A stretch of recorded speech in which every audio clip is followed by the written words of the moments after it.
humilde, con grandes ventanas. La luz entra a todos los rincones. Y el olor del bosque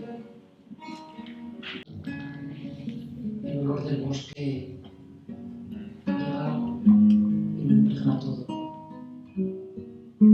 Las paredes, los suelos, los techos, los platos, las mesas.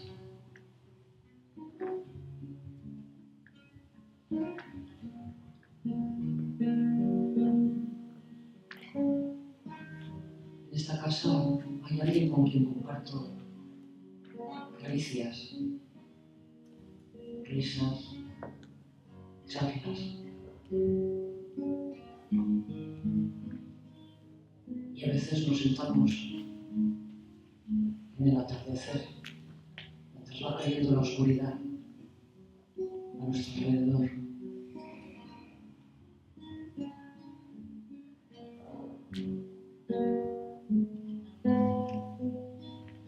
Este es el espacio literario y al cabo de 2 o 3 páginas estoy más aburrida que una mona por Pascua.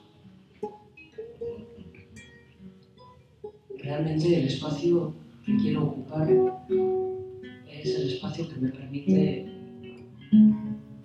expresarme libremente con mis luces y mis sombras.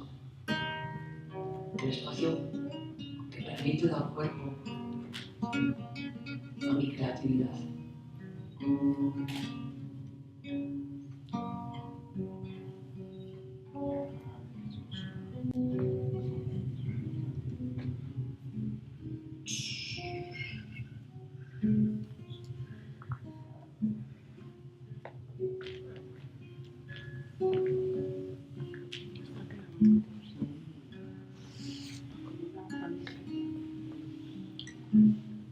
Okupa proiektua sortzen da, nik dantza ematen diet emakume helduei Plus 55 programaren barne, eta 2023an pieza bat sortzen ari ginen Kaminate proiektutik, konpainiatik, eta konbidatu genien parte hartzea. Eta ikusi genuen oso esperientzia ederra izan zala, bai beraientzako eta bai guretzako. Eta komunitate txiki bat sortzen egizala, ez? Orduan, beraiek eskatuta eta gure sortzeko gogoakin ere bai, eskatu genuen sortutakoak soziala, Okupa proiektua deitu genion. Leloa lekutze hori da, ez? Handia,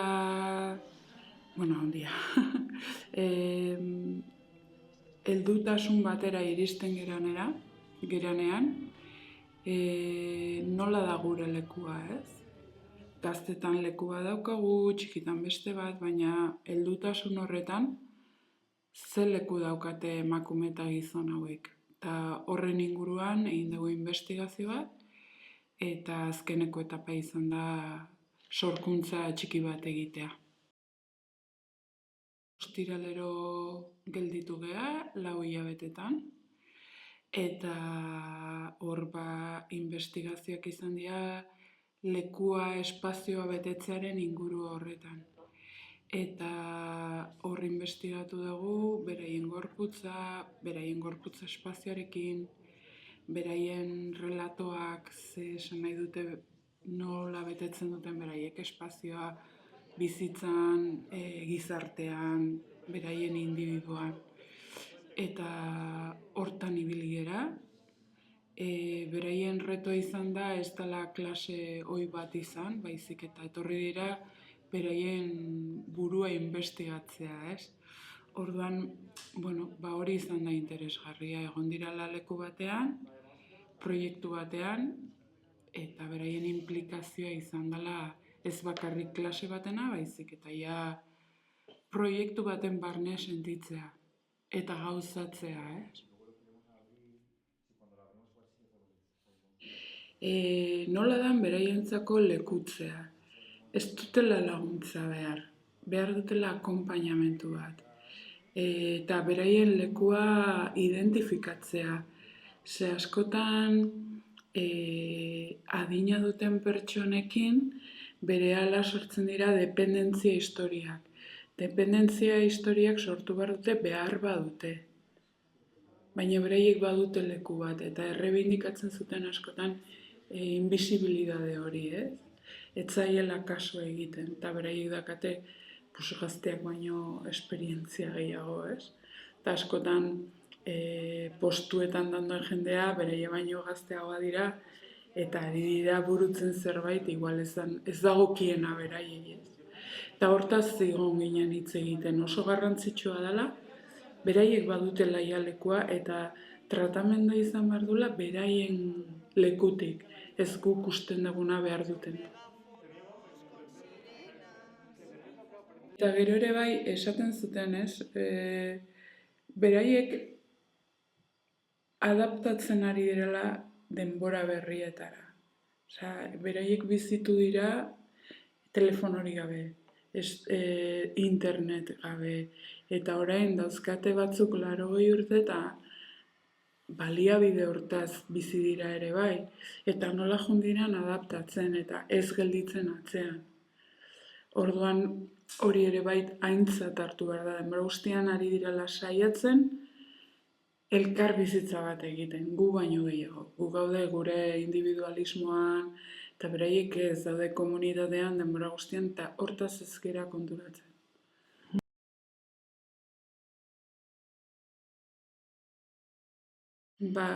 Komunitate hau sortzea izan da oso naturala, izan da elkar bizitza bat jundana hasieran paraleloki bizitzen, ez? Nik ematen izkien klaseak, batzuetan ere konpainiakoak ere juten zian klaseak ematea, ni ez negolako taula, eta orduan jungera elkar ezagutzen bezala, eta azkenean hori erabaki dugu zerbait egitea elkarrekin, ez? Ze askotan, ez, esaten genuen fin de kursoak beti daukate historiari zerbait erakustekoana, ez? Eta nik esaten nuen ez uste nuela egin behar genuela beste zerbait, baliagarriago izango zena denontzat, bai konpainia bezala eta bai beraientzat, ez? Eta hortik sortu da proiektu komunitarioa. Pixkat elkar ezagutzen.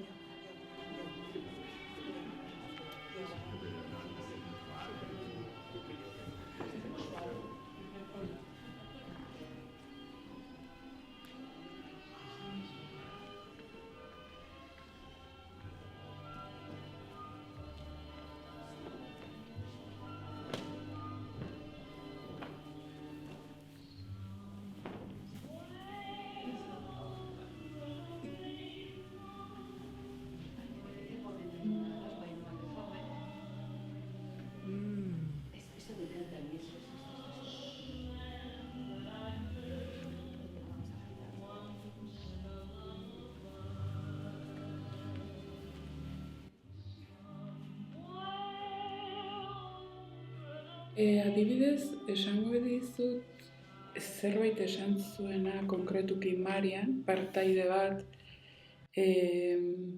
beretzako baliagarria izan dela gazteak ezagutzeko. Zu bizizea familian, amona bezala, izeba bezala, baina gazteak bere kolektiboa ez duzula esautzen. Esautzen zure kideak, ez, familikideak, baina eta hori izan dela oso baliagarria. Eta dantzariek berdina esan zuten, ze gaztezanan egin genuen elkar bizitza bat, enkuentro bat, eta hor gauza horiek ateazian, inoiz ez gerala jartzen horizontaletik beste pertsona bat ezautzea ez daukana gure adina, ez? Beti dago zerbait. Edo zuzea irakaslea, edo amona da, edo izeba da. Orduan, hori izan da eramaten deguna.